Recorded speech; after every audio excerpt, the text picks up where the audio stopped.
Now that Haiti's presidential transition council is in place, the Prime Minister, Ariel Henry, has resigned. The nine-person council, comprised of 7 voting members and 2 observers representative of Haitian political parties and civic society groups, was inaugurated at Port-au-Prince's National Palace on Thursday.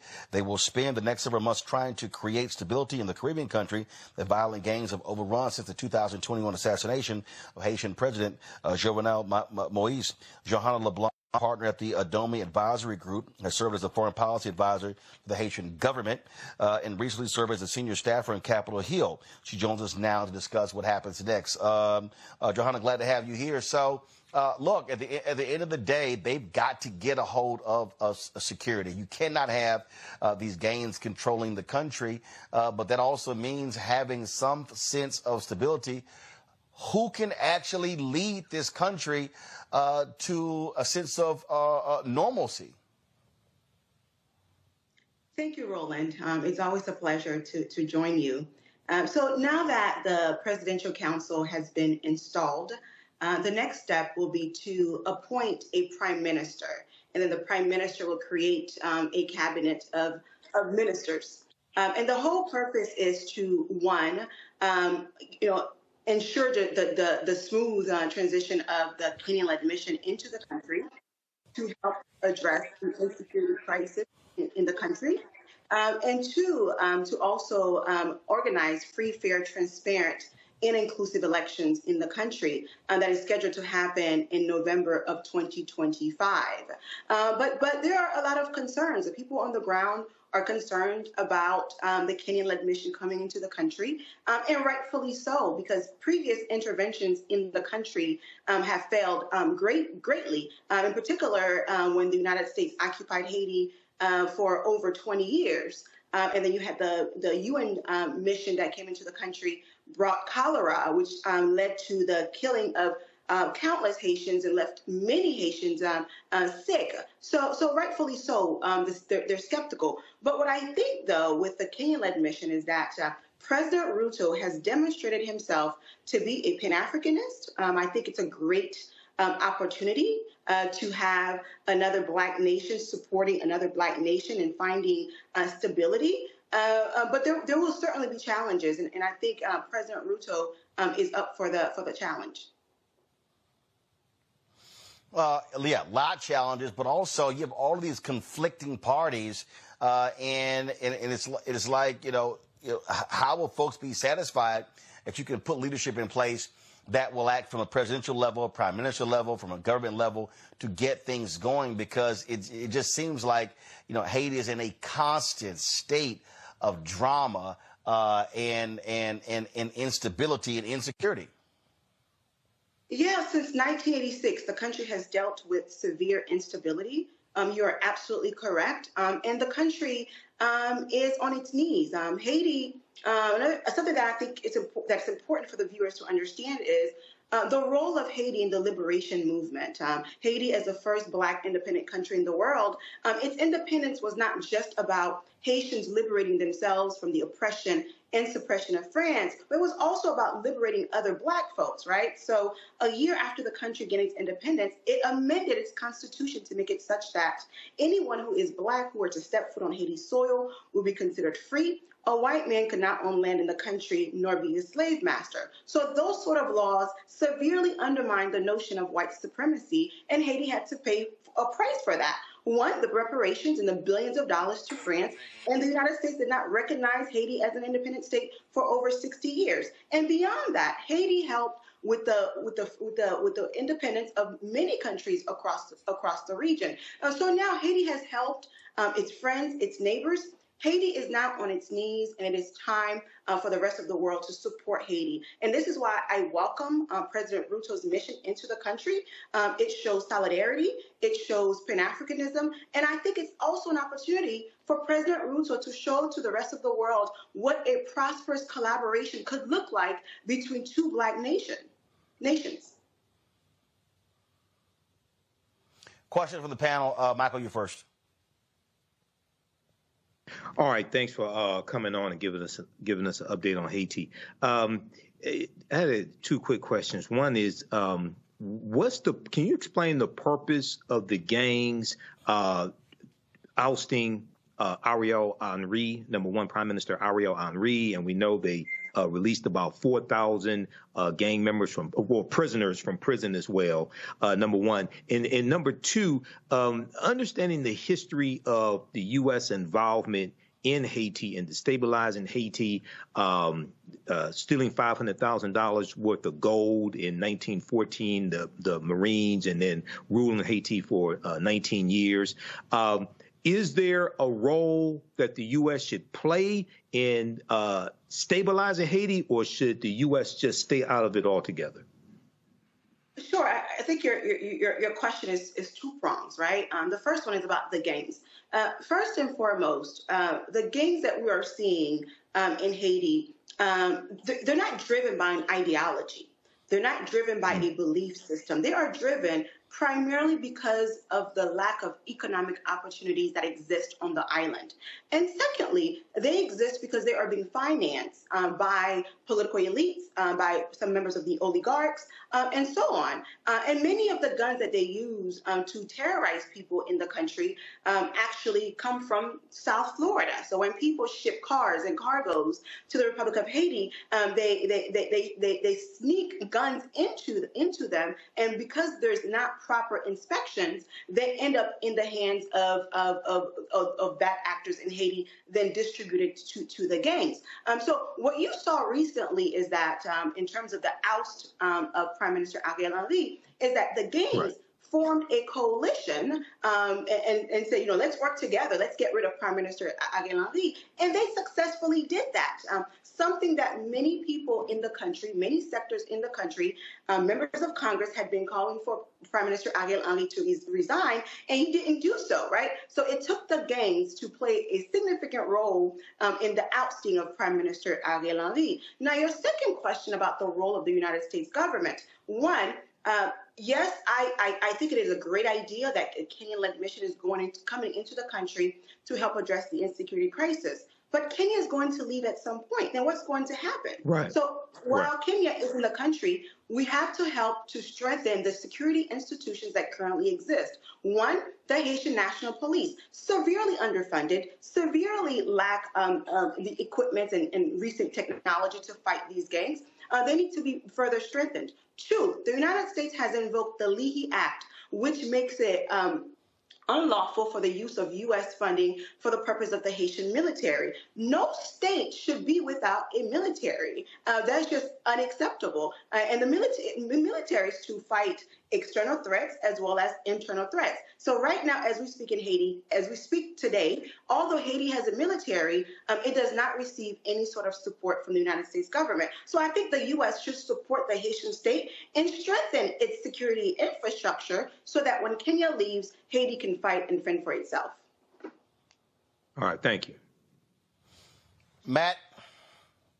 I'm really glad Michael asked that question, because that was going to be the genesis of my question about the United States and our responsibility, if we have one, in being involved in stability. And I guess kind of the nexus of that question, or the corollary to that question, is this.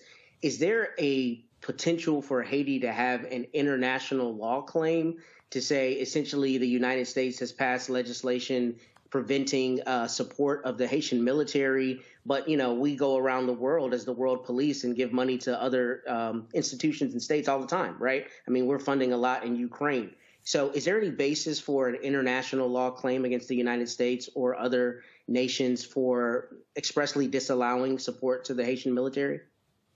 Well, first and foremost, the Haitian military was initially disbanded in 1986 due to gross human rights violations. And as you know, the United States Congress does not fund militaries that commit human rights violations, which some of us will say completely hypocritical, because there are other nations that we know that have committed gross human rights violations and remain to and continue to receive funding from the United States. But what happened is that in 2017, the Haitian army was recreated with new entities, with new parties, with new individuals that have not been accused of any sort of human rights violation. So the question is, why isn't it that the United States is not lifting the Leahy Act so that the use of U.S. funding could be used for the purpose of strengthening the Haitian National Police. But beyond the security infrastructure in Haiti that needs to be strengthened, we need to look at the economic conditions of the country.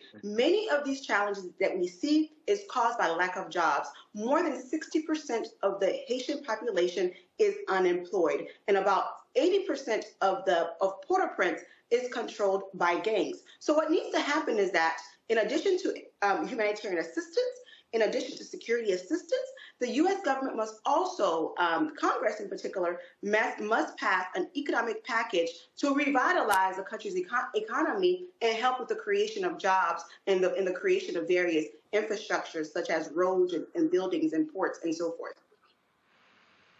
Thank you. All right, then. Johanna, we surely appreciate it. Thanks a bunch. Look forward to hopefully some good news out of Haiti coming soon. Thanks a lot. Now, if you like this type of information, you can support the African History Network a few ways. Be sure to register for the online history classes that I teach on Saturdays. Ancient Kemet, the Moors, and the Ma'afa, Understand the Transatlantic Slave Trade, where they didn't teach you in school. Visit our website, AfricanHistoryNetwork.com, AfricanHistoryNetwork.com. We deal with thousands of years of history and what leads up to the transatlantic slave trade taking place. This is a 10-week class. We're doing more than 10 weeks this time around. Next classes are Saturday, May 4th, Saturday, May 11th, Saturday, May 18th, and Saturday, May 25th, 2024, 2 p.m. Eastern Standard Time. Click right here to register here for the class. The class is on sale $60, regularly $130. We do the sessions live. All the sessions are archived and recorded. You can go back and watch it any time. So a year from now, 2 years from now, you can still watch the entire course. We have the lesson plan here for the entire course also already laid out, so you can look at the content that we cover. We deal with 80 to 100 articles, and I put together this class. I've been teaching this class on and off since 2017. Okay, I've been studying history 34 years now. Do lectures across the country. Been hosting the African History Network show 14 years. But we look at there's over 200 slides that I put together, 80 to 100 articles that we'll go through and look at. The 15 books that we reference. You don't have to buy any of these books to follow along in class. I'll show you excerpts of the books on the screen usually. And we'll look at video clips of interviews I've done with historians like Professor James Small, Professor Kabahai Wapakamane, Anthony Browder, who wrote Nile Valley Contributions to Civilization, which is one of the books we use in the class, Runoko Rashidi, who wrote Black Star, The African Presence in Early Europe, which is another book that we use in the class, okay? So you can register for this. This content is PG-13. You can use this information with your children as well. Visit our website, AfricanHistoryNetwork.com. AfricanHistoryNetwork.com. Okay. And we'll post the link here. The link's in the thread of this broadcast. And you can support us through PayPal and Cash App, $ the AHN show through Cash App, $ the AHN show through Cash App, and through PayPal, paypal.me/the AHN show. So we have the information right here on our website as well. This is our official Cash App account, $ the AHN show, SHOW. When you go to it, it'll say Michael and show my picture there. These are fake African History Network Cash App accounts here that have been stealing money from us. There are a few other ones out there I've identified. I'm still trying to get them shut down. You can click right here on our link and it shows our QR code, okay, for Cash App. This helps us stay on the air, keep doing the research, pay some of the bills, etc. Upgrade equipment, take care of what needs to be done.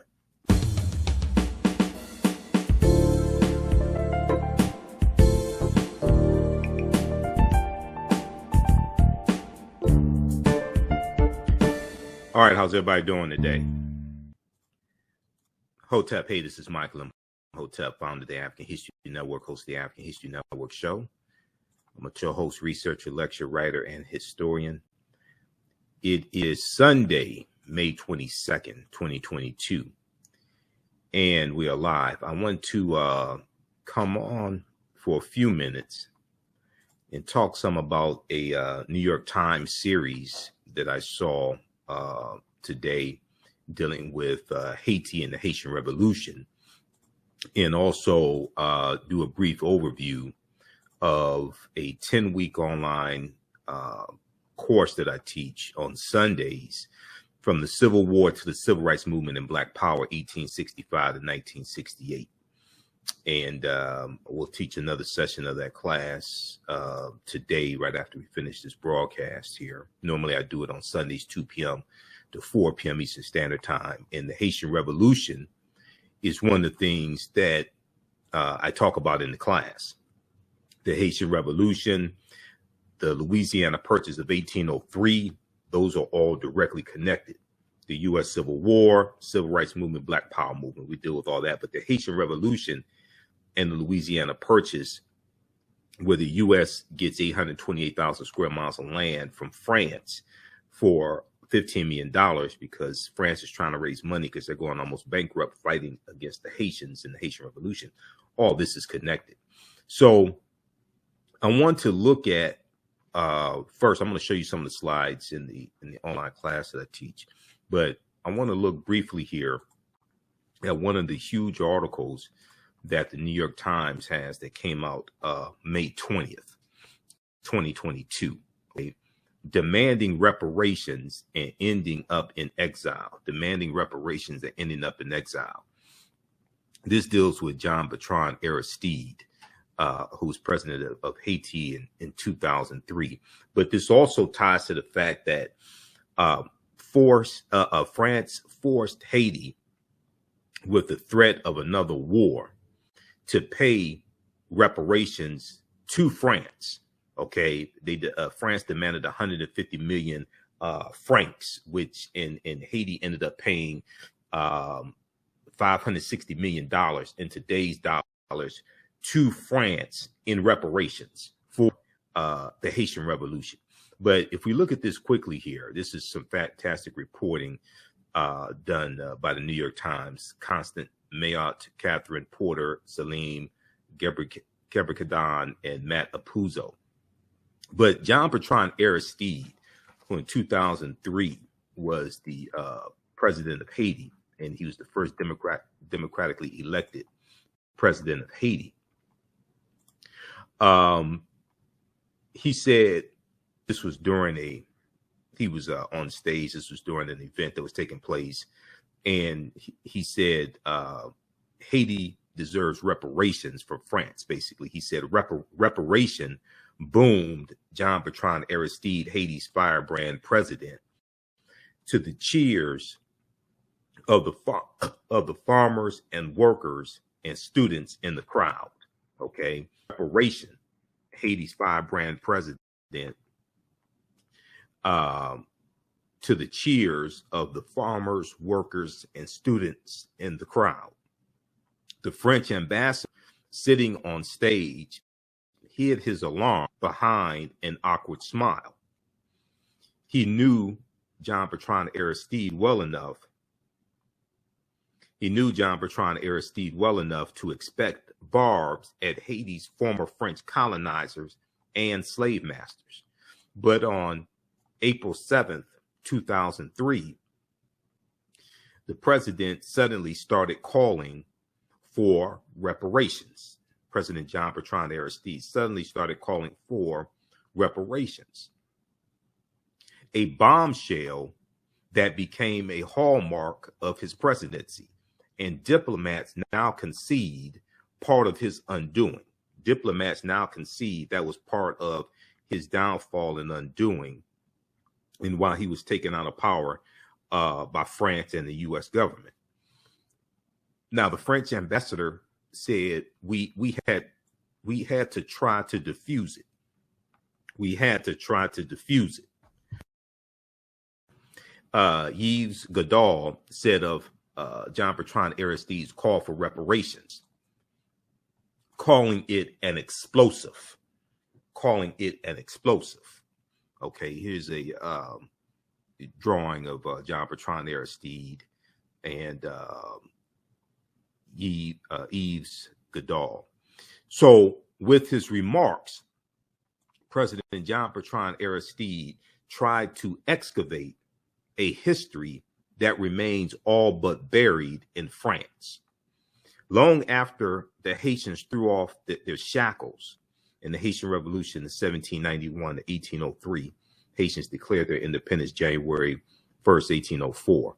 Long after the Haitians threw off their shackles, beat Napoleon's forces, Napoleon Bonaparte, beat Napoleon's forces, and won their independence 2 centuries ago, France came back with warships and an unheard of demand.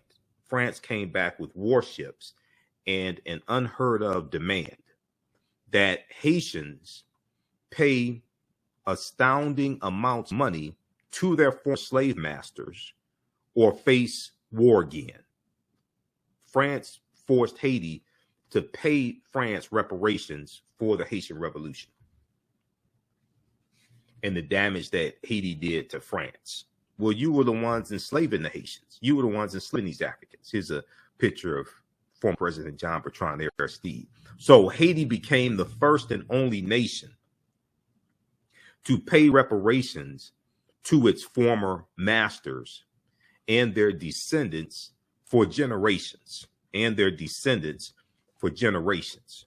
According to, let me back up here. Okay. According to a New York Times analysis of thousands of paid archival documents, Haiti shipped the equivalent of hundreds of millions of dollars to France. This is one of the main reasons why Haiti is so poor today. And it's been poor for decades, of course. It shipped the equivalent of hundreds of millions of dollars to France, setting off a cycle of perpetual debt that sapped Haiti's ability to build a nation for more than 100 years. Setting off a cycle of perpetual debt that sapped Haiti's ability to build a nation for more than 100 years. Yet to this day, the history is not taught in French schools. And many of the country's most prominent aristocratic families are unaware that their ancestors kept collecting payments from Haiti's poorest people,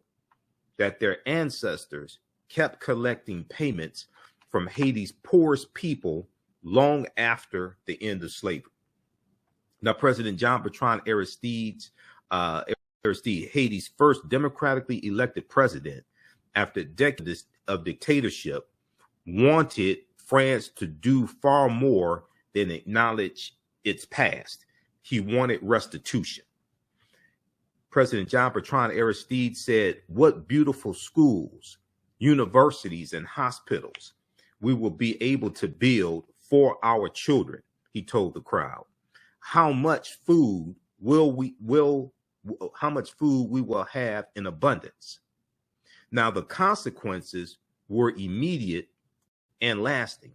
In interviews that the New York Times did, a dozen French and Haitian political figures recounted how worried France worked quickly and doggedly to stifle President Jean-Bertrand Aristide's call for reparations before siding with his opponents and collaborating with the United States to remove him from power. Okay? Before siding with his opponents and collaborating with the United States to remove him from power. They also have 6 takeaways, the reparations Haitians paid to former slave holders. We'll look at that briefly in just a minute. And I'm going to give you an overview of our class because we deal with Haiti and the Louisiana Purchase, the Haitian Revolution and the Louisiana Purchase in the 10-week online course that I teach, from the Civil War to the Civil Rights Movement and Black Power, 1865 to 1968. Because we open with that. That's how we start the class, because all this history is connected. Okay, I'm going to post a link here for the course. You can register for it because I'm going to teach another session of the course as soon as we finish this broadcast. Normally we do it on Sundays, 2 p.m. Eastern Standard Time, but I'm running behind today, so you'll be able to join us in class today. And we do the sessions live. All the sessions are archived and recorded. You can go back and watch it anytime. It's a 10-week online class that I teach at our online school. Okay, now, France and the United States have long said that President Jean-Bertrand Aristide's call for restitution had nothing to do with his ouster, that he had taken an autocratic turn, lost control of the country, and was spirited into exile to prevent Haiti, already heaving with turmoil, from careening into chaos. But France's ambassador to Haiti at the time, Thierry Burkhardt, conceded in an interview that France and the United States had effectively orchestrated a coup against President Jean-Bertrand Aristide.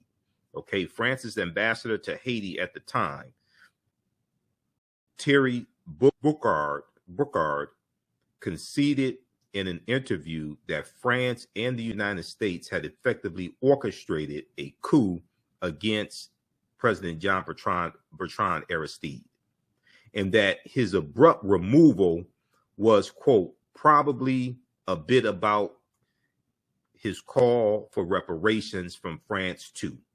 Probably a bit about his call for reparations from France too.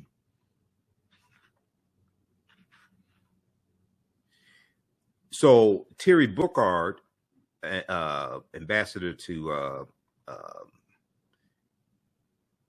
France ambassador to Haiti at the time, Thierry Burkhardt said, it made our job easier to dismiss the reparations claims without Mr. Aristide in office. It made our job easier to dismiss the reparations claims without Jean-Bertrand Aristide in office. So the showdown underscores how 2 centuries after France forced Haitians to pay their former slave masters, okay, 2 centuries after France forced Haitians to pay their former slave masters for the liberty they had already won in battle, the effects continue to ripple through the politics of both countries. By calling for restitution. Now, it's important to understand, and we deal with this in the class also, it's important to understand, right? Haiti, well, or on the island of Hispaniola, that was originally conquered in 1492 by Christopher Columbus. So you have the Spanish who had control of the island of Hispaniola first. Haiti is on the western third of the island. Then in 1697, France takes over the western third of the island from Spain. Okay. So Haiti, they were victimized by both the Spanish and the French. But it starts with Columbus and the Spanish crown. By calling for restitution, Haiti, a nation born from what historians call the world's first most successful slave rebellion, struck at France's national identity as a beacon of human rights, and threatened to inspire others with historical grievances against France to follow its lead from the Caribbean to Africa. Okay. They threatened to inspire others with historical grievances against France to follow its lead from the Caribbean to Africa. Now, this is a illustration depicting the Haitians fighting against the French in 1791, the Haitian Revolution. Now, Goodall said, we were very disdainful of Haiti. We were very disdainful of Haiti. What I think we will never forgive Haiti for deep down is that it is the country that beat us. Okay. It's the country that defeated the French. He's saying what I think we will never forgive Haiti for deep down is that it is the country that beat us. Well, that's because you were enslaving them. and you were exploiting their labor and treating them inhumanely, and they fought back. It's not like they went to your country and did that to you. No, you took over from the Spanish, okay, and you kept bringing in African slaves, and you're treating them inhumanely and exploiting their labor and creating untold wealth for France, and they fought back. I mean, the U.S. was born out of revolution, the American Revolution, 1775 to 1783, against King George III and Great Britain. Even after Jean-Bertrand Aristide's removal in 2004, the calls for restitution have continued to reverberate, leading to a stunning concession more than a decade later by Francois Hollande, France's president, who referred to the money Haiti was forced to hand over as, quote, the ransom of independence, the ransom of independence. Since then, scholars have increasingly explored the history of Haiti's payments. Just this past December 2021, at a conference on the grounds of the French Finance Ministry, one of the most prominent French historians on relations between the two countries, Jean-Francois Brère, called the payments a form of, quote unquote, meta slavery, a form of meta slavery that prevented Haiti from breaking free of France long after independence. He said all French people are affected by the nation's past in Haiti. Okay, said Jean-Marc Ayrault, a former French prime minister. Yet he said French students don't learn about it, and few officials discuss it. He said all French people are affected by the nation's past in Haiti. He said French students don't learn about it, and few officials discuss it. He said it's never taught, it's never explained. And this is largely why France has the wealth that it has today. Okay, so read the rest of this here. Okay, so long, and they have 3 like huge articles from the New York Times on this. Demanding reparations and ending up in exile. Okay, the New York Times, May 20th, 2022. This is dealing with the history of Haiti. And this is something that we deal with in the class. When I started reading this morning, I said, wow, I'm teaching this class today also. So I said, we're going to talk about this in the class, and we'll probably talk about it this week on the African History Network show as well. So another article that they have from the New York Times, this one here came out May 20th also. Now, we know May 18th was Haitian Flag Day, right? Because May 18th, 1803 commemorates May 18th, 1803, where during the Haitian Revolution, they adopted the Haitian flag. Okay, so that's what May 18th, 1803. But that's why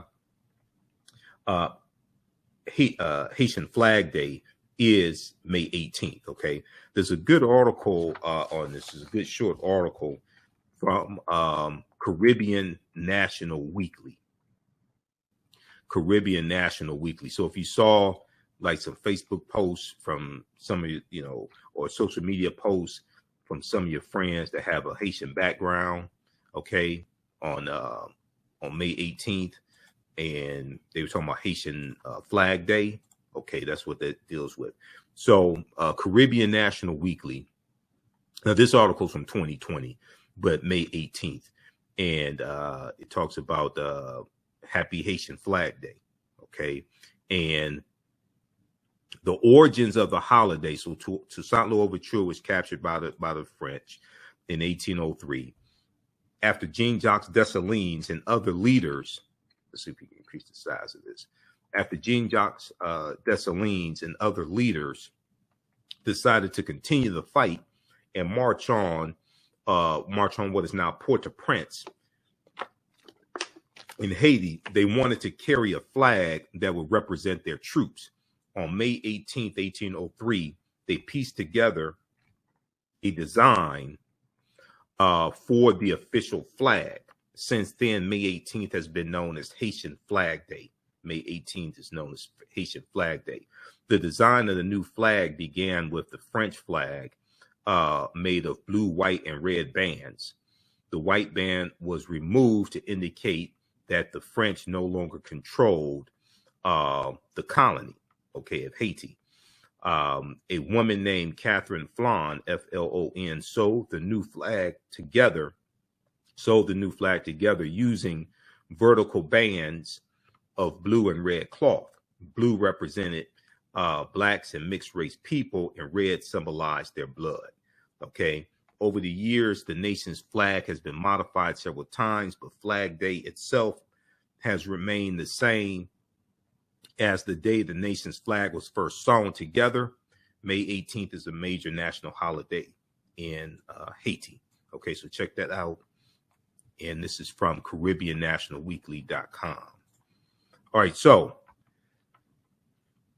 if we just very quickly look at this, and I'm going to give you a brief overview of the 10-week online class that I teach, from the Civil War to the Civil Rights Movement and Black Power, 1865 to 1968, because this is some of what we deal with in the class, because we deal with the Haitian Revolution and the Louisiana Purchase and show how they are connected, because of the Louisiana Purchase and the U.S. doubling its territory, this increased the need for African slave labor here in the U.S. This increased the need for African slave labor here in the U.S. But if we just look at this quickly here, 6 takeaways about Haiti's reparations to France. This is from May 20th, 2022 from the New York Times. This is part of that series that they did. I just want to look at page 3 right here. The double debt that started it all. The double debt that started it all. Okay. And this deals with 1825, when a French warship bristling with cannons sailed into the port of the Haitian capital in 1825. An emissary from King Charles X came ashore and delivered an astonishing demand. France wanted reparations from the people it had enslaved, the Haitians. France wanted reparations from the people it had enslaved, okay, the Haitians. Ordinarily, the defeated are the ones who pay reparations, not the victors, okay? But not in this case here. Just a decade earlier, France had been forced to pay reparations to its European neighbors after the failed military campaigns of Napoleon, the very emperor whose forces were also defeated by the Haitians. But Haiti was virtually alone in the world with no powerful allies. It was fearful of being invaded and eager to establish trade with other nations, so it agreed to pay. Also, France threatened to go to war with Haiti again if they didn't pay reparations. Now, the demand was for 150 million French francs to be turned over in 5 annual payments, far more than Haiti could pay. So France pushed Haiti to take a loan from a group of French banks to start paying. That Sisyphean weight came to be known as the double debt. The double debt. Haiti had to pay France, and then Haiti had to pay back the loan to a group of French banks. Now, the true cost to Haiti then and today, the New York Times tracked each payment Haiti made over the course of 64 years. In all, the payments added up to about $560 million in today's dollars. But the loss to Haiti cannot just be measured by adding up how much was paid to France and to outside lenders over the years. Okay, the loss to Haiti cannot just be measured by adding up how much was paid to France and to outside lenders over the years. Every franc ship or ship from France, French ship, every franc ship, I'm sorry, back up. They're talking about their monetary system. They're talking about their currency, francs. Okay, every franc shipped across the Atlantic took to an overseas bank vault was a franc not circulating among Haiti's farmers, laborers, and merchants. Every franc shipped, the French currency, across the Atlantic to an overseas bank, a European bank, a French bank, was a franc not circulating among Haiti's farmers, laborers, and merchants, or not being invested in bridges, schools, or factories. The sort of expenditures that help nations become nations, that enable them to prosper. Now, after reviewing thousands of pages of archival documents, some centuries old, and consulting with 15 of the world's leading economists, this is New York Times talking, the New York Times correspondents calculated, their correspondents for the New York Times calculated that the payments to France cost Haiti from $21 billion to $115 billion in lost economic growth over time. Okay. After consulting with 15 of the world's leading economists, their correspondents, New York Times correspondents, calculated that the payments to France that Haiti was forced to make cost Haiti from $21 billion to $115 billion in lost economic growth over time. That is as much as 8 times the size of Haiti's entire economy in 2020. Neocolonialism through debt is how Thomas Piketty, I think that's how you Piketty, one of the economists we spoke with, put it. This drain has totally disrupted the process of state building, he said. Neocolonialism through debt. And that was only the beginning. The double debt helped push Haiti into a cycle of debts that hobbled the country for more than 100 years. And that was only the beginning. The double debt helped push Haiti into a cycle of debts that hobbled the country for more than 100 years. Okay, so you can read the rest of this because they talk about the French banks, and this right here, the French bank that struck gold, right? The French government sapped Haiti with its demand for reparations. Okay, but in later years, the French approached Haiti with a different tactic: the outstretched hand of a business partner. After half a century of crushing payments tied to the double debt, Haitians celebrated the news that at last the country would have its own national bank. Okay, would have its own national bank. But the sort of institution that in Europe had financed railroads and factories. Okay. However, the National Bank of Haiti was Haitian in name only. It was of Credit Industriel et Commercial, which was a Paris based bank commonly known as CIC, and its investors. It was actually a Paris-based bank commonly known as CIC and its investors. They controlled Haiti's national bank from Paris and took a commission on nearly every transaction the Haitian government made. Okay, now, if we go to, hold on, it's just one quick thing I want to show you here, looking at this article, page 8. Okay, It's right here. U.S. treated Haiti like a cash register because the Marines invaded in 1915. Okay, here's a picture of it here. The American military in Haiti in 1915. Okay, the U.S. treated. Where is that here? Okay, it's right below the picture. There we go. The U.S. treated Haiti like a cash register. When the American military invaded Haiti in the summer of 1915, so this is during World War I, which is 1914 and 1918, but the U.S. doesn't get involved in World War I until 1917. Okay, and this is at the beginning of the Great Migration of African Americans migrating from the South up north and out west. Okay, so when the American military invaded Haiti summer of 1915, the official explanation was that Haiti was too poor and too unstable to be left on its own devices.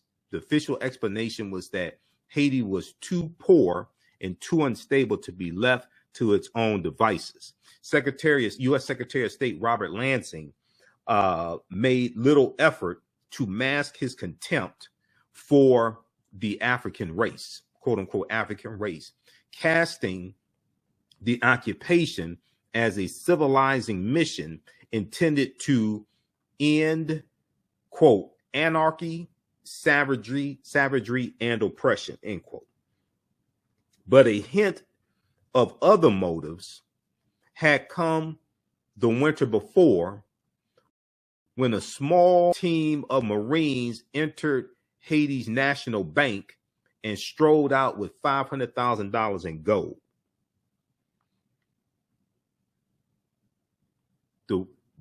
A hint of other motives had come the winter before, when a small team of Marines, U.S. Marines, entered Haiti's national bank and walked out with $500,000 in gold from Haiti's national bank. Within days, it was in the vault of a Wall Street bank. Now, quote, you had the general who led the U.S. forces in Haiti said years later, describing himself as a racketeer for capitalism. He said, I helped make Haiti and Cuba a decent place for the National City Bank boys. I helped make Haiti and Cuba a decent place for the National City Bank boys to collect revenues.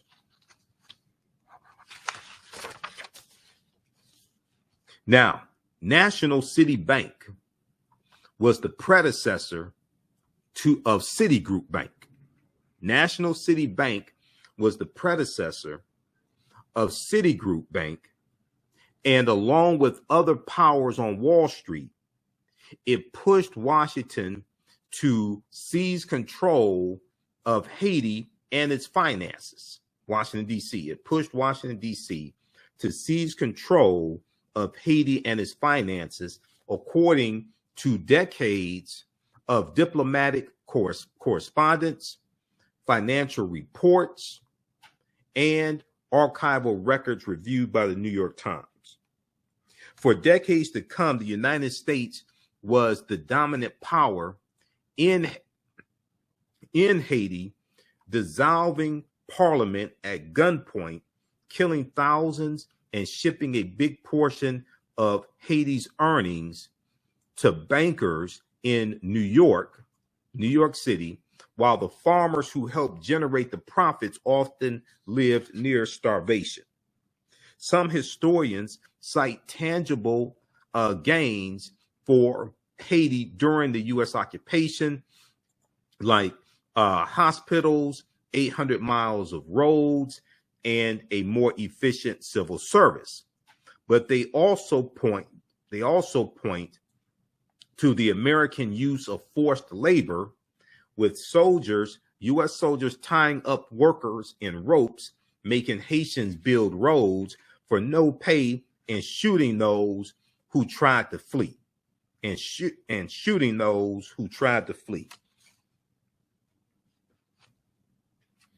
For a decade,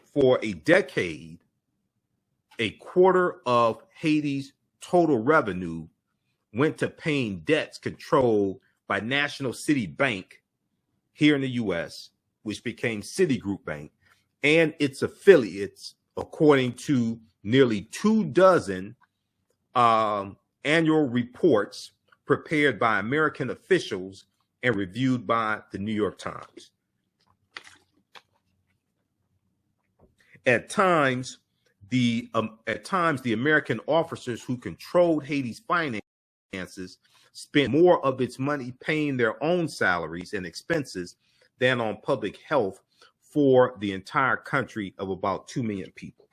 Okay, so read the rest of this piece here, because I printed this up. This is 12 pages. Okay, that was on page 7 and 8. The U.S. treated Haiti like a cash register. That was on page 7 and 8. Okay, this is part of the this huge series that the New York Times just released. 6 takeaways about Haiti's reparations to France. How did the modern world's most successful slave revolt give birth to a desperately poor nation? Here is a summary of what a team of New York Times correspondents found out. Now, if you like this type of information, you can support the African History Network a few ways. Be sure to register for the online history classes that I teach on Saturdays. Ancient Kemet, the Moors, and the Ma'afa, Understand the Transatlantic Slave Trade, what they didn't teach you in school. Visit our website, AfricanHistoryNetwork.com, AfricanHistoryNetwork.com. We deal with thousands of years of history and what leads up to the transatlantic slave trade taking place.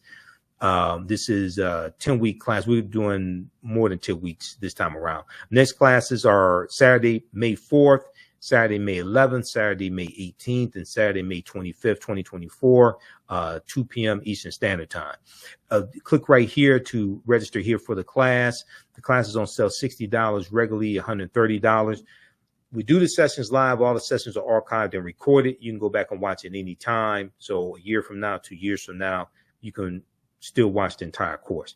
We have the lesson plan here for the entire course also already laid out, so you can look at the content that we cover. We deal with 80 to 100 articles, and I put together this class. I've been teaching this class on and off since 2017. Okay, I've been studying history 34 years now. Do lectures across the country. Been hosting the African History Network show 14 years, but we look at there's over 200 slides that I put together, 80 to 100 articles that we'll go through and look at. The 15 books that we reference. You don't have to buy any of these books to follow along in class. I'll show you excerpts of the books on the screen usually. And we look at video clips of interviews I've done with historians like Professor James Small, Professor Kabahai Watakamene, Anthony Browder, who wrote Nile Valley Contributions to Civilization, which is one of the books we use in the class, Runoko Rashidi, who wrote Black Star, The African Presence in Early Europe, which is another book that we use in the class, okay? So you can register for this. Its content is PG-13. You can use this information with your children as well. Visit our website, AfricanHistoryNetwork.com. AfricanHistoryNetwork.com. Okay, and we'll post the link here. The link's in the thread of this broadcast. And you can support us through PayPal and Cash App, $ the AHN show through Cash App, $ the AHN show through Cash App, and through PayPal, paypal.me/the AHN show. So we have the information right here on the website as well. This is our official Cash App account, $ the AHN show, SHOW. When you go to it, it'll say Michael and show my picture there. These are fake African History Network Cash App accounts here that have been stealing money from us. There are a few other ones out there I've identified. I'm still trying to get them shut down. You can click right here on our link and it shows our QR code, okay, for Cash App. This helps us stay on the air, keep doing the research, pay some of the bills, etc.